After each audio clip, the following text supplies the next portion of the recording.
Yeah, I guess we can, and then people can join us later. Our session is about the SDGs, which is a very interesting session in terms of mapping. So I will introduce myself. I'm Aziyadé Poltier-Mutal. I'm the head of the PCP, the Perception Change Project, which is based in UNOG, in the United Nations office in Geneva, in the Director General's office. And the project aims to highlight the impact of the work done by all the UN and international organizations and non-governmental organizations and other institutions based in Geneva. So our objective is to broaden the overall understanding of just how relevant the work carried out by International Geneva is not only in the context of humanitarian assistance, peacekeeping, or global health, but also on everyday life. Now, our main, so we have 100 partners, which include UN agencies, international organizations, NGOs, and governmental entities. One of our main objectives is to making information accessible, and the SDGs has been a good test to see what is International Geneva doing on a global agenda with this, which is the Agenda 2030. Now, it's true that the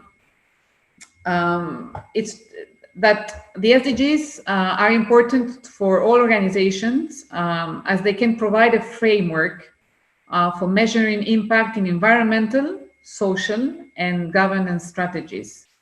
But for this to work, we have to be able to quantify and compare the contributions of each organization to the achievement of the SDGs. So we have a very concrete example in the PCP, which is, well, we came up with the idea of map out the expertise on the Sustainable Development Goals found across international organizations, NGOs, and other institutions based in Geneva. In 2015, the PCP developed the very first mapping of the work done by Geneva-based organizations. And the same year, the map was shared by UNOG DG, at the time Mr. Michael Molla, to the General Assembly. And in 2018, the PCP delivered a second version, which provided a more accurate and updated data. The printed version was accompanied by a website. So I don't know, Ekaterina, if you can put that in the chat, a link to the SDG mapping.ch, so people can see what we have been doing. Where the organizations have contributed with concrete examples of the work related to the global goals. Now, we have in the chat Esther Capelli, who has been managing this project, and so maybe she can answer to some questions, and maybe she can help with asking some questions as well, because we have had some challenges. Hi, Esther. We have had some challenges related to this project, linked to the complexity of the SDGs definition and their interconnectivity. Now, it's true that, for example, if we want, for example, investors to make informed decisions and direct capital towards positive impact, we need to publish relevant SDG performance data, and it will be great if we could gather all these informations in one place. Now we did the SDG mapping. We're working a lot with the SDG Lab, of course, and we know that the SDG Lab is relevant in this Geneva ecosystem too. But maybe in this session it would be good if we can answer to some questions, and if we can have some very precise ideas on how to collaborate together. First of all, were you aware of this mapping that already exists? The second one would be, is there enough collaboration in this field among Geneva-based actors? And then the third thing, which I think, and I heard it in the previous sessions, is it's difficult when you ask organizations that are working on very specific topics to provide information on the SDGs as a global agenda or as a global 17 SDGs. So if you will ask the World Health Organization to provide some information on the SDGs, they will say, okay, so we're doing it on the one on health, which is more relevant to us. So that's another question too, is how we can deal with something that's topic driven and something that is SDG driven. I hope that, I don't know, can we answer to some questions? Can we have some questions? Can we have some ideas? Esther, do you want to start with something already? Yeah, probably I can add something about the SDG mapping. And I think so far it's the only example that we have, which is very comprehensive and has 75 organizations in the printed version. So you can see the links to both printed version and interactive version on the chat of this meeting. And what we try to do both with the 2015 and 2018 version was really to bring together organizations under the same kind of methodologies to map their expertise. And I believe that was one of the main challenge, because each organization has its own way on how to categorize their work towards the global goals. And hopefully we had this good network of partners that Aziyadé mentioned. We are over 100, and we used to meet every month and discuss together about those kind of issues. So one of the meetings was specifically on the SDG mapping, and we come up with 10 different areas of expertise where all the organization could contribute to. So if you look on the website, either website or printed version, you will find that each global goals has been divided into 10 different areas of expertise, because we believe that the organizations have different focuses. So one may be more focused on communication, another one on policy formulation, and another one on data harmonization. So we come up with 10 different areas of expertise, and then we ask the organization, what expertise, which kind of expertise do you have related to these areas of expertise and for each global goals? So basically the result was this massive data visualization, and thanks to the designers of UN Geneva, we managed to put all the data into one paper. And it's also quite useful because you can put it inside your pocket. So it's very small if you have the printed version. And we decided also to go ahead with an interactive version because we wanted to provide examples, which wasn't possible on the printed version. So if you go on the website and click on the different SDGs, you will also find examples provided by each organization, and contact people from each organization that will be able to answer to your questions. So I think we've received over the years a couple of requests for sharing methodologies and processes that we used to replicate the SDG mapping abroad, and especially from Bonn and from New York, because I think our colleagues believe that this is showing the richness of International Geneva in just one big paper.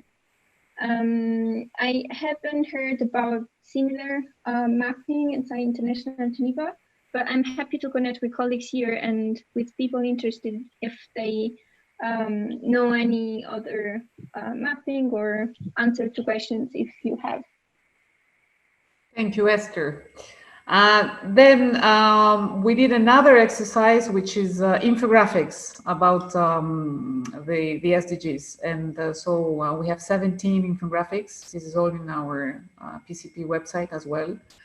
And then we got a lot of information from many agencies, international organizations as well.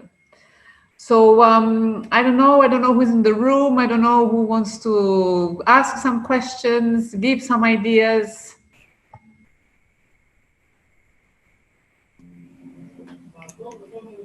Hi, everyone. I think I haven't introduced myself. My name is Katarina Jelkovic, and I am from the DiploFoundation. And I really liked your visualization. We did a similar thing at the DiploFoundation.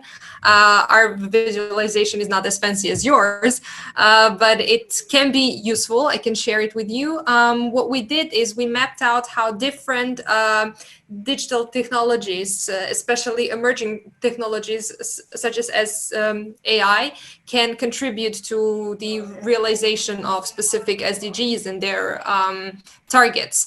And we saw actually that although specific SDGs do not explicitly mention digital technologies in their descriptions, they implicitly relate to them. For instance, they implicitly mentioned that digital technologies can contribute to the realization of SDG 4 or 5, or even, let's say, I think, reduce inequalities. I'm going to share the link with you guys now, but I encourage you all to either use your sound and ask questions, or add your questions in the chat, and I can relay them to our moderator.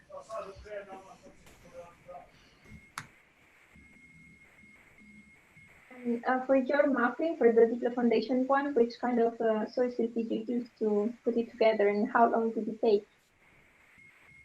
It took us actually quite some time, because we used different examples and different sources. We did a lot of digging, because we looked at specific countries, at, for instance, Africa, at the newspaper sources, at examples how specific countries or specific communities use artificial intelligence to, for example, observe their crops and see how they will behave in the different seasons, or how they also used, specific countries used AI for telemedicine and other medical activities.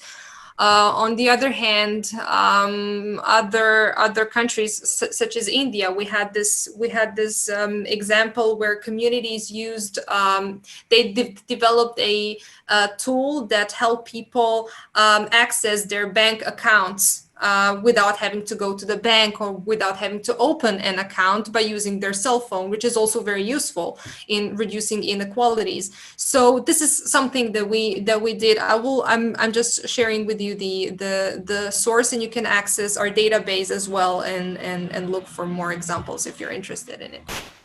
That was specifically for maybe researchers and students? Yeah, that would be very useful for both researchers and students, definitely. Now, something that could be very interesting in Geneva as well is all the corporate reporting on the SDGs. Many banks are using that now as a framework. So now all the indexes, also the SDG indexes. That's something that could be also mapped in Geneva between international organizations and, of course, the finance world. Well, we can definitely add more people in the SDG mapping online. The SDG mapping, yeah, absolutely. So on the online version, we have over 100. And this was made specifically for researchers, students, but also just for diplomats coming in Geneva for the first time to understand who does what in Geneva. So we divided the organization. It's not only United Nations, but it's also academia, it's also NGOs. And of course, the online version allowed us to have many more participants. So it's over 100. And the specific of this map is that we managed to evaluate the expertise, considering two different levels of expertise. So it's a core expertise or non-core expertise, and this is a big difference for the organization. For example, some organizations like WHO, they really focus on health, and they believe this is their main goal. Of course, all the SDGs are all interconnected, but they're focusing really on health. So through the SDG map, we managed to replicate this complex reality by using two different levels of competencies, basically, core expertise and non-core expertise. And this is also live interactive website, because all the organizations have login credentials to log in and update their content regularly as much as they want, basically. Which they're still using, huh? Which they're still using. Yeah, it's now we're working with a company in Germany, and the second idea was to try to map everything based on the targets, which will be much more complicated, but that's an idea too, no, to continue. Now, the other thing that we're doing as a PCP is that we started this new series of actions related to the SDGs. So we have a first booklet, which is 170 actions to transform the world, which is a very successful booklet. And we just launched 2 weeks ago, one on 170 actions to combat climate change. And on the second one, because of the crisis, we could not print. We launched it on a website, and it's incredible how well it really works much better, because really everybody can be connected. The design is really very well done. It has been done by UN Geneva. It's not.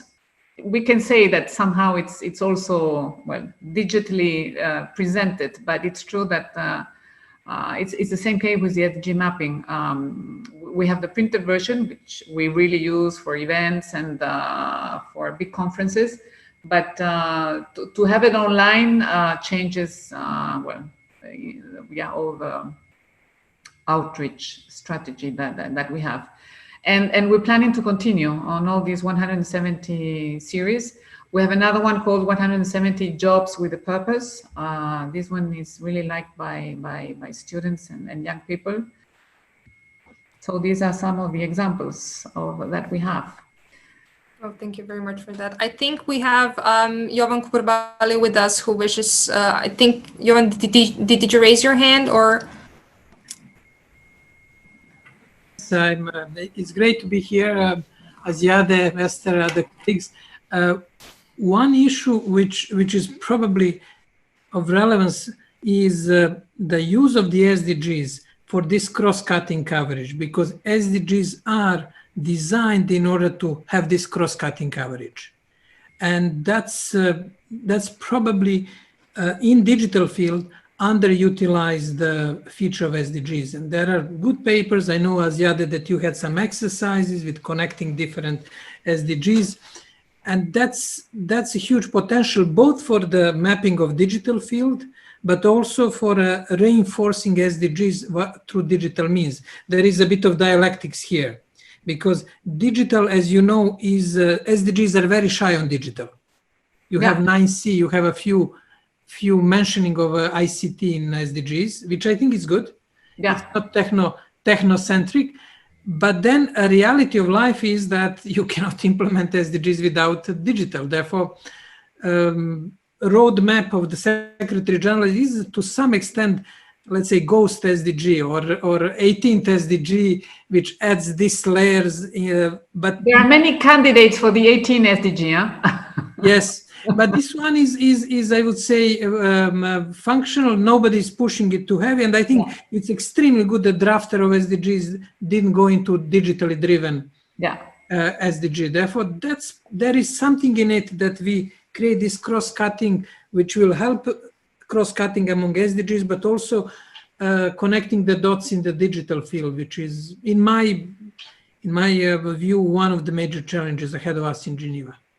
Yeah, it's true, Johan, and it's true that at the beginning of the session we're saying that the challenge is that when you ask people, when you're referring to a topic, it's much easier than if you refer it as the SDGs. Now, the big success of the SDG mapping that we were doing is that you can give the technique or the framework and people will answer, but you have to start with that. You have to say how they will be able to show what they are doing through the SDGs. You see, so it's another way around, and we started with the SDG mapping, but it's true. Aziyadé, just another point which is completely missing, and I don't know why we as international community and UN are not using. We usually, when discuss AI, for example, in SDGs, we usually discuss how AI will help implementation of SDGs. We forget that SDGs are in a way codification of core values of the society together with the core UN documents, human rights. And one of proposals, which I haven't managed to push so far, including at the panel, wants to use SDGs as quite exact collection of indicators, targets to guide the development of AI together with human rights. Because you can say, does your AI application increases the gender equality? And what about inclusion? What about, you go through the all targets and indicators. And that's, I think, missing element for both AI community, because they're, they have this ethics. You have now 400 collection of the ethics and AI. It's becoming a parody. And they're looking for something useful, and SDGs are there. Together with human rights. Human rights are also. Human rights, yeah. Is this something in the program of the AI conference now, the forum? No, I don't. Nobody, but people, when I tell them, they look at me strangely because everybody's on autopilot. Everybody's how we use AI to implement SDGs. I say, why you don't turn the table around? Okay, so I will ask my dear colleague Nadia Isler to do a so what session on what. It's a very interesting question, of course. Yes, okay, so we can do it. We can start thinking about it. Huh? We are in Geneva. Thank you, Aziyadé. Everybody is looking at me when I mention it, like, Johan, what's going on with you? But now at least I have some sort of a soulmate, No, okay, so cheers to that. It's just water, don't worry. I know. Okay, good. Thank you. Maybe we should hear the final questions and comments, since we should go back to the main hall shortly for a wrap up, if there's any question, comment of what has been discussed. I'll have to leave to go to the main hall because they're waiting for me there. Okay, but please thank join you for me. giving us, our conclusion. So we have a project, which is good. That's it. Good. Yeah, so Ekaterina, I think that we have a project. I think it's a very interesting one. I'm really happy about that, because these are the topics I'm really interested in, both SDGs and AI, and we can combine both. It's a great idea. And I think Esther will be very happy to start working on that, huh, Esther? And the others, feel free to join us in this endeavor. Yeah. No, really, yes. Okay. A very nice idea. Yeah, it's a very good idea. Okay, so thank you very much. Thank you very much to all. So see you in the... Thank you for moderating this session, and I'll see you all in a while. Thank you. Bye. Bye. Bye-bye.